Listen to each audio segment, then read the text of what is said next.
atau dianggap sepele lah bahkan sama mahasiswa jurusan lain. Bagaimana? Penerimaan. Iya, penerimaan, mengedepankan nilai-nilai, menghargai khususnya pada segala hal yang sifatnya beragam.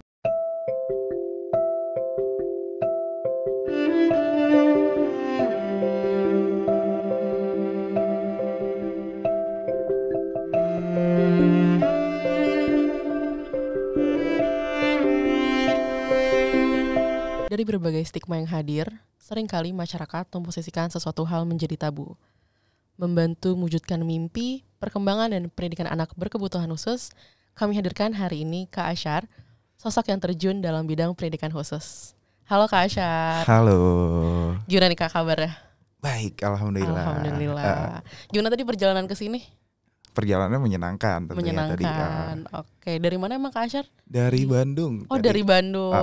Liburan kah atau gimana nih? Enggak, kayak emang datang buat Sigma aja. Oh, datang buat Sigma. Antusiasnya gede banget Sigma. Jadi emang datang ke sini khusus untuk Sigma. Di hari ini emang khusus untuk Sigma. Oke, tadi berarti sempat ke Prodi dulu atau gimana? Iya, ke Prodi sempat untuk nemuin beberapa guru lah. Iya. Jadi kalau kalian tahu Kak Asyar juga lulusan dari UNJ teman-teman. Iya. Oke, sebelumnya aku perkenalan diri dulu ya Kak. Yo. Aku Awal kebetulan yang bakal jadi host hari ini. Kita bakal ngobrol bareng sama-sama tentang anak berkebutuhan khususnya. Oke. Kayak gitu. Boleh Kak Asyar perkenalkan diri ke teman-teman semuanya. Oke. Perkenalkan, nama saya Muhammad Asar Sentiaki atau biasa dipanggil Asar, atau kalau di sekolah itu dipanggilnya Pak Asar. Jadi sedikit mungkin jadi saya merupakan mahasiswa yang saat ini sedang menjalani pendidikan lanjut sekolah pasca sarjana di UPI Bandung, dan tentunya jurusannya adalah jurusan pendidikan khusus. Berarti lanjut terus ya Kak buat mendalami bidangnya. Terus. Oke Kak Asyar, kita masuk ke pertanyaan selanjutnya ya. Oke. Kak Asyar, kalau misalkan aku boleh tahu, boleh nih Kak Asyar ngasih penjelasan sedikit tentang jurusan dan ruang lingkup pekerjaan tentang bidang Kak Asyar tadi itu terjun dalam pendidikan khusus. Oke. Menjawab pertanyaan ini, jadi sebenarnya poin utamanya program studi atau bidang studi pendidikan khusus ini tuh berfokus pada pendidikan anak-anak berkebutuhan khusus. Jadi fokusnya pada program studi ini adalah menyediakan guru yang bisa memberikan layanan-layanan khusus pada anak-anak berkebutuhan khusus.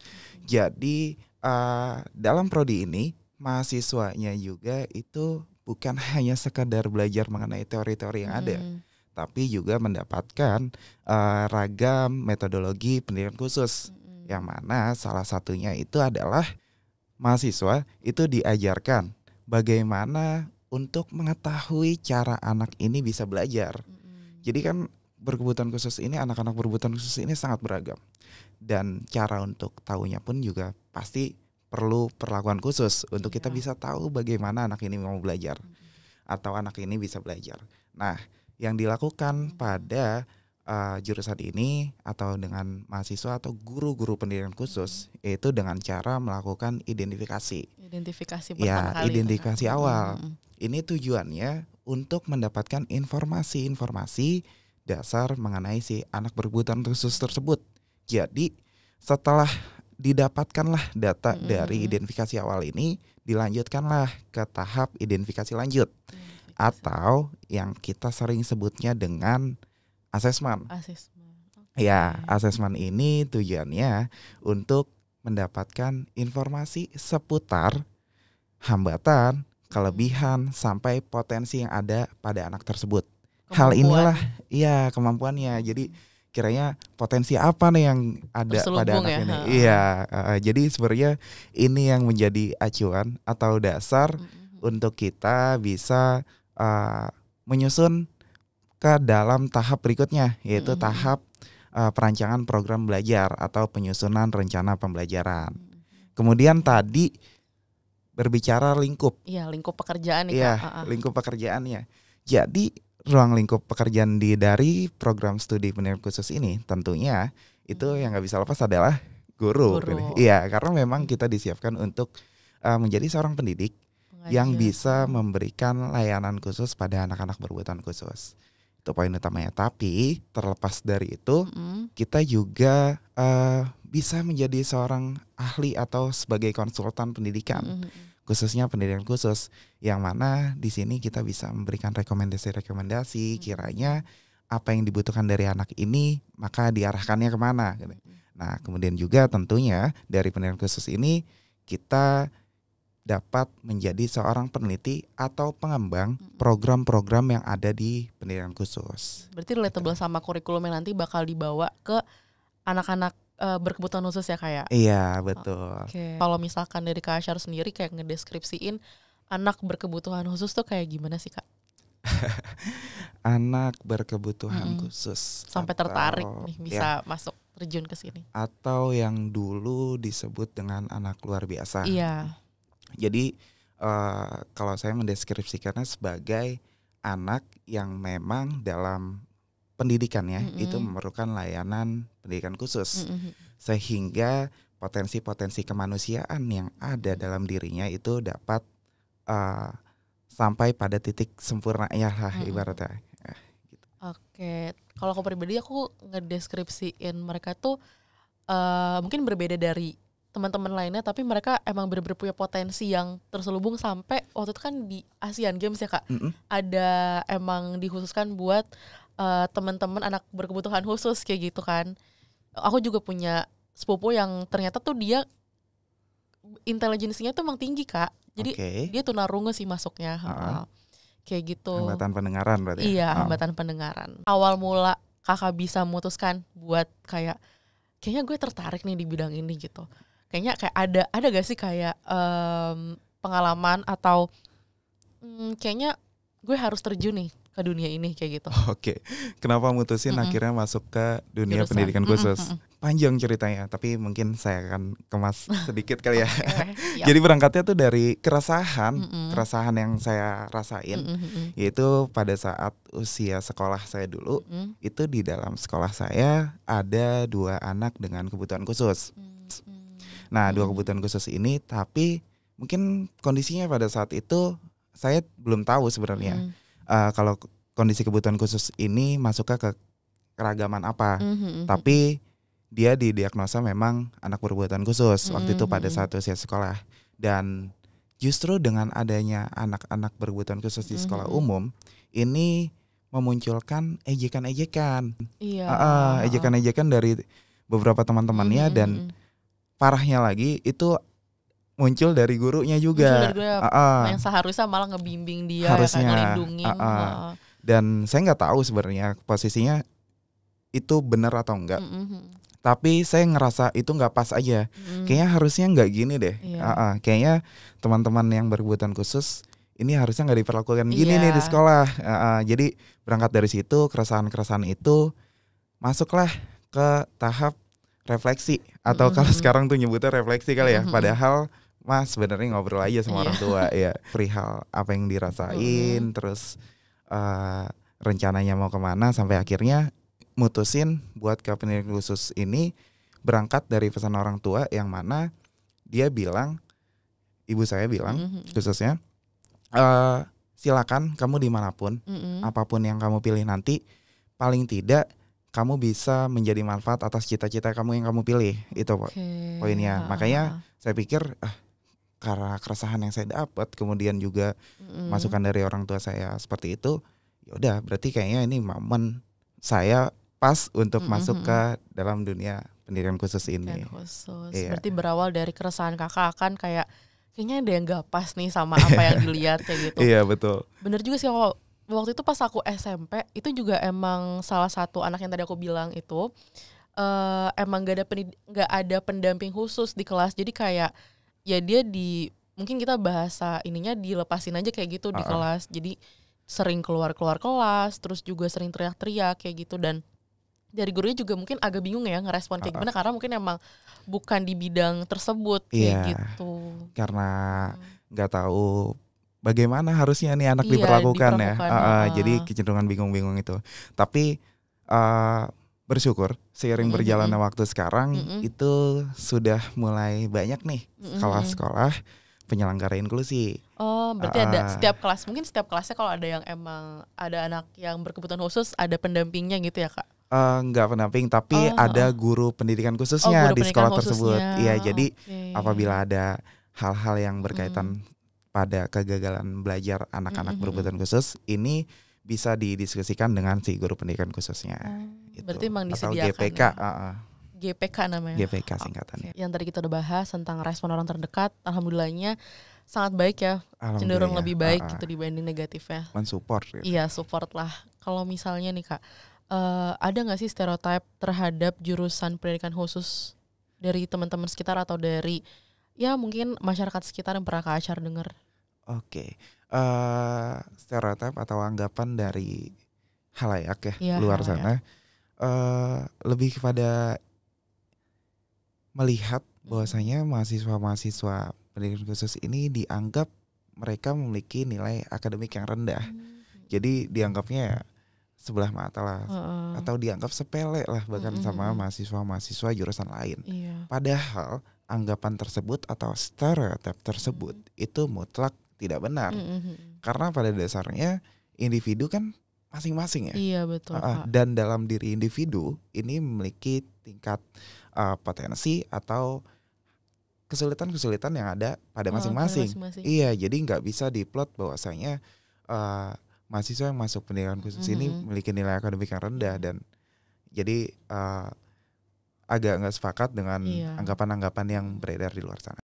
Benar sih Kak, maksudnya nggak bisa dipukul rata kalau anak-anak emang yang milih jurusan tersebut nilai akademiknya rendah atau segala macam, mungkin malah makin potensinya makin tinggi karena dia ngelihat emang peminatnya mungkin tidak sebanyak peminat yang lainnya gitu kan. Jadi anak-anak yang membaca peluang. Iya, membaca peluang dan ada tugas yang mereka anggap tuh mulia buat terjun dalam pendidikan khusus ini. Oh iya, sebenarnya lebih balik lagi ke nggak bisa anggapan-anggapan yang nggak pas tadi itu masuk ke dalam dunia pendidikan khusus ini, khususnya di jurusan pendidikan khusus ini. Oke Kak Achar, kalau misalnya nih dari tadi kita udah bicarakan soal mahasiswanya yang dianggap sebelah mata, kalau diskriminasi terhadap anak berkebutuhan khususnya, pernah nggak sih Kak Achar dengar gitu atau dapat omongan nih dari orang-orang sekitar? Tentu, dan rasanya mungkin halayak atau masyarakat melihat itu juga ya. Iya. Jadi lebih kepada melihat anak-anak berkebutuhan khusus itu dengan kondisi kebutuhan khususnya itu dianggap kalau dia itu ya nggak mampu, dia itu nggak bisa apa-apa dengan kan kondisi kebutuhan khusus, emang dia bisa apa? Jadi masih banyak banget stereotip atau bentuk-bentuk diskriminasi yang beredar di luar sana atau di kehidupan sosial bermasyarakat. Itu lah yang menjadi diskriminasi itu tetap tumbuh karena adanya anggapan-anggapan bahwasanya individu anak berkebutuhan khusus itu tidak memiliki kemampuan atau dianggap nggak bisa ngapa-ngapain. Tapi seiring berjalannya waktu, alhamdulillah nih masyarakat makin kesini udah mulai makin sadar, makin aware terkait keadilan dalam penerapan keadilan dalam lingkup sekolah khususnya dan lingkup kehidupan bersosial. Jadi alhamdulillahnya itu seiring berjalannya waktu masyarakat sudah melihat bahwasanya anak-anak berkebutuhan khusus ini juga memiliki potensi. Ini ditarik juga dengan banyaknya atau makin bertambahnya individu dengan berkebutuhan khusus bisa mengukir prestasi baik di dalam negeri maupun di luar negeri. Oke, kita bahas soal mahasiswa lagi ya Kak. Oke. Khususnya mahasiswa pendidikan khusus. Menurut Kakak nih ada nggak sih tantangan sebagai mahasiswa pendidikan khusus dalam mencari pekerjaan? Walaupun yang kita tadi udah bahas, emang banyak pasti yang keluar atau lulus dari pendidikan khusus, mereka menjadi pengajar atau menjadi konsultan, tapi ada nggak sih tantangan yang benar-benar khusus gitu Kak dalam mencari pekerjaan? Berbicara tantangan, sebenarnya di dalam dunia pendidikan khusus ini tantangannya adalah bukan pada pekerjaannya sih, tapi lebih kepada diri kitanya masing-masing. Diri kita sendiri ya. Karena jujur di dunia pendidikan khusus untuk kita dapat mencari sebuah pekerjaan itu bukan bukan sesuatu hal yang sulit. Iya, karena kebutuhan di halayak atau kehidupan di bermasyarakat itu memerlukan kita. Di pendidikan khusus ini kebutuhannya sangat besar, sementara jumlah SDM kita itu belum bisa memenuhi itu. Iya, jadi sebenarnya tantangannya adalah bukan pada pekerjaannya, tapi lebih kepada diri kitanya. Mau atau enggak nih buat bekerja di sini, mau atau enggak nih untuk bisa menebar manfaat pada tempat tersebut. Jadi lebih ke sana sih. Itu lebih ke diri sendiri dibanding mencari pekerjaannya, karena emang aku ngeliat di Indonesia banyak banget anak berkebutuhan khusus yang emang membutuhkan praktisi atau pengajar yang emang benar-benar tuh terjun di bidang tersebut. Karena nggak semua guru kan emang mengerti ya kan Kak, betul. untuk cara mengajar anak-anak yang berkebutuhan khusus. Betul. Bahkan dari sini, dari beberapa case yang memang terjadi di dunia pendidikan khusus ini, bahkan beberapa guru itu bekerja tidak hanya pada satu sekolah saja, karena saking banyaknya kebutuhan ya Kak. Banyaknya kebutuhan, terus jumlah SDM-nya yang belum bisa memenuhi itu. Kadang satu orang itu bisa memegang 2 sampai 4 sekolah bahkan. Dan juga. itu ya jadinya keliling lah, mungkin di hari Senin itu ke sekolah ini, di hari Selasa ke sekolah ini, sampai 4 sekolah itu terpenuhi dalam setiap pekannya. Berarti sepekan bisa keliling sekolah ya Kak? Iya betul. Setiap pengajarnya. Itu dampaknya ya dari jumlah SDM yang memang belum bisa memenuhi kebutuhan yang ada. Aku mau nanya lagi nih Kak, Kak Asyar sebagai mahasiswa yang sudah lulus dan lagi menjadi mahasiswa lagi nih kebetulan di bidang pendidikan khusus, itu punya nggak sih pandangan baru setelah Kak Asyar, sebelum Kak Asyar menjadi mahasiswa dan setelah Kak Asyar jadi mahasiswa atau bahkan udah lulus dalam pendidikan khusus? Oke. Pertama, tadinya saya melihat bahwasanya ketika kita memang masuk ke dunia pendidikan khusus, ini sangat perlu melibatkan sabar untuk memberikan layanan pendidikan untuk anak-anak berkebutuhan khusus. Tapi seperti yang saya tadi sudah sampaikan, tapi justru ketika sudah masuk ke sini, justru sabar ini bukan lagi yang harus kita menjadi hal yang diperhatikan banget, melainkan lebih ke penerimaan tadi di awal. Ketika sudah ada penerimaan di awal, maka bagaimanapun anak dengan capaiannya, bagaimanapun anak dengan cara belajarnya, berapa lama waktunya, itu bukan sebuah masalah jadinya. Jadi lebih ke bagaimana penerimaan. Dan tentunya pada di sini yang paling menjadi sebuah pelajaran juga adalah bagaimana, karena kan kita melihat ya bagaimana si anak ini bisa belajar sebenarnya. Dengan cara apa nih anak ini belajar dengan segala kebutuhan khususnya. Nah, kiranya kita di sini punya peluang juga untuk munculin ide-ide yang kiranya itu justru bisa menjadi nilai ibadah untuk kita untuk kita sebagai guru khususnya. Jadi poinnya tuh di situ yang paling terasa tuh. Jadi bukan sabar lagi, tapi udah mungkin proses penerimaan terhadap betul. Gimana kita mengajar dan berinteraksi sama teman-teman anak berkebutuhan khusus. Betul. Karena kan kalau awam melihat pasti ya bagaimana harus sabar, harus gitu. Sabar banget untuk mengajar itu. Mungkin aku juga sebagai orang awam yang bukan emang terjun di situ, aku mikirnya tadinya ya gimana orang yang ngajar anak berkebutuhan khusus itu punya kesabaran yang tinggi, tapi ternyata pas aku udah ngobrol sama Kak Asyar itu proses penerimaannya. Iya betul itu, karena kita sudah sadar betul, sudah tahu betul kalau setiap anak itu punya cara belajarnya masing-masing. Oke. Kalau misalkan momen nih Kak, Kak Asyar kan berarti pernah mengajar juga dong? Iya. Waktu sampai sekarang mengajar Kak? Berarti. Mengajar, betul. Oke, ada gak sih kayak momen berkesan pas selama Kak Asyar ngajar gitu, kayak ada hal unik apa atau kayak ada yang ternyata tuh Kak Asyar belum pernah ngira kalau ini tuh terjadi pada ketika lagi mengajar kayak gitu? Oke. Kayaknya banyak ya. Bisa dibilang mungkin ribuan, tapi nggak mungkin ribuan itu disampaikan di sini. Lebih kepada ini sih, beberapa anak-anak jadi punya momen-momen unik yang membuat itu jadi kesan gurunya, jadi berkesan banget buat gurunya. Kayak misal dalam proses pembelajaran. Nah, ketika misalnya yang satu berhasil, yang satunya ini berhasil. Nah, yang satunya berhasil dan satunya belum berhasil, itu yang satunya akan sangat terpacu jadinya.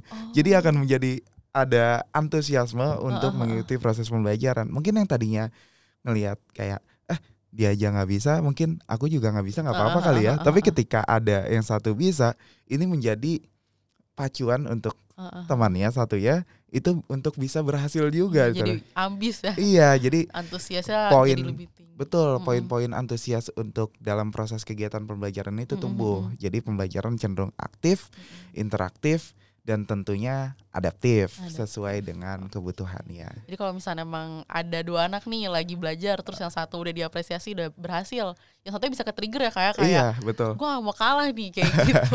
Kayak terpacu. Iya, terpacu. Kayak Kak Asyar tadi kan kita udah banyak banget bahas tentang pandangan Kak Asyar tentang anak berkebutuhan khusus, tentang jurusannya, tentang segala macam tadi kita udah bahas banyak banget. Sekarang aku mau nanya, menurut Kak Asyar nih, pentingnya pendidikan khusus ini untuk kemajuan pendidikan di Indonesia? Kalau dibilang pentingnya dari pendidikan khusus ini untuk kemajuan pendidikan di Indonesia ini sangat berpengaruh tentunya.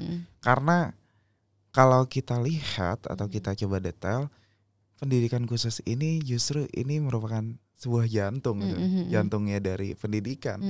Karena berangkat dari memahami bagaimana cara siswa itu bisa belajar, dan dari pendidikan khusus ini juga kita mempunyai kesempatan untuk tidak mematok atau tidak membuat suatu kumpulan kalau anak itu harus belajarnya seperti ini enggak, tapi masing-masing individu itu memiliki keunikan atau punya caranya masing-masing. Kenapa pendidikan khusus ini bisa sangat berpengaruh untuk kemajuan pendidikan di Indonesia? Karena dari pendidikan khusus ini juga menjadi sebuah pendorong atau menjadi sebuah acuan sehingga guru-guru dari luar jurusan pendidikan khusus ini bisa dapat mempelajari juga bagaimana cara-cara anak ini bisa belajar, khususnya pada anak-anak yang memang memerlukan layanan khusus. Dan tentunya dari pendidikan khusus ini juga bisa menstimulasi pendidikan untuk bisa terus menerapkan sekolah yang mengedepankan nilai-nilai berkeadilan. Dari Kak Asyar, untuk masyarakat nih Kak, pesan apa sih untuk mengubah persepsi masyarakat terhadap pendidikan khusus yang tadi kita udah bahas Kak, segala stereotipnya dan segala macamnya, diskriminasi dan segala macam ya. Apa ya? Sebenarnya kalau mungkin berbicara pesan, yang perlu sebenarnya untuk mengingat diri aja, bahwasanya setiap anak atau setiap individu itu rekat kaitannya dengan kemampuan atau potensi yang ada pada diri masing-masing. Dan itu juga rekat pada kekurangan-kekurangan atau hambatan-hambatan yang ada pada diri masing-masing. Jadi mungkin momennya tuh justru dihilangkan nilai-nilai kesombongan justru. Iya, jadi justru ketika ngelihat ada kekurangan pada orang lain, itu jangan dijadikan sebagai suatu hal yang memang dia punya hambatan pada ini atau dia punya kebutuhan khusus pada ini. Jadi poinnya adalah bagaimana bisa mengedepankan nilai-nilai menghargai khususnya pada segala hal yang sifatnya beragam gitu. Oke, berarti emang jangan dilihat dari sisi negatifnya aja. Betul. Karena kalau misalnya kita lihat dari sisi negatifnya aja ya kelebihan-kelebihan, potensi-potensi yang ada itu nggak kelihatan ya kayak. Betul. Yang perlu diketahui juga, saya pernah membaca kutipan dari salah satu buku itu mengatakan bahwasanya setiap orang itu tumbuh dengan potensinya masing-masing. Jadi kita harus yakin betul bahwasanya nggak ada orang yang hidup di dunia ini tidak dibersamai dengan potensi. Jadi mutlak setiap orang yang ada di dunia ini itu memiliki potensinya masing-masing. Perspektif hadir untuk menambah sudut pandang baru dengan berdialog bersama pada hari ini dengan Kak Asyar, bercerita tentang pengalaman Kak Asyar mengajar dan berkuliah di pendidikan khusus. Kita dapat menerima perbedaan yang ada dan sama-sama merangkul masyarakat untuk menjadi masyarakat yang lebih inklusif dan berkeadilan. Dunia ini sangat luas, jangan mempersempitnya dengan pemikiran negatif. Asyar, aku mau ngucapin makasih banget buat hari ini untuk bisa hadir jauh-jauh dari Bandung ya, langsung ke Sigma untuk kita ngobrol pada hari ini gitu. Ya, terima kasih juga udah diberi kesempatan untuk berbicara di sini mengenai perspektif. Aku pamit undur diri dan Kak Asyar juga pamit undur diri, dan kita terima kasih, sampai jumpa di episode perspektif selanjutnya. Dadah. Terima kasih.